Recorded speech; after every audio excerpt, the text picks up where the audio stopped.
وقف وقف.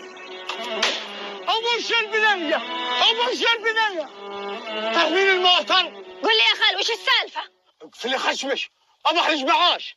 أنت اللي شردت علي يا خال وما رضيت تعلمني وش السالفة. نزلت الرصاصة بخزان البترول، الحين خالش مهاوش مات. الله قابل عواقب سليمة يا خال، ولا كني الحين أبكي عليك. حتى الناقة الهدبة ما تغلى عليك، تذبحها بعزاك. والله ما نذبح الهدبة إلا بعرسش. وش تقصد؟ حابس اليوم راح يخطب، قال يريدش حليل كله. تمزح يا خال؟ لا ما أمزح، الأمس تكلم هو الشيخ في البر، والشيخ أعطاه كلمة.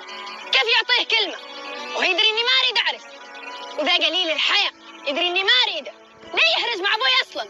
أقول ما هي بعيدة الحين، يقولون فاتحتش.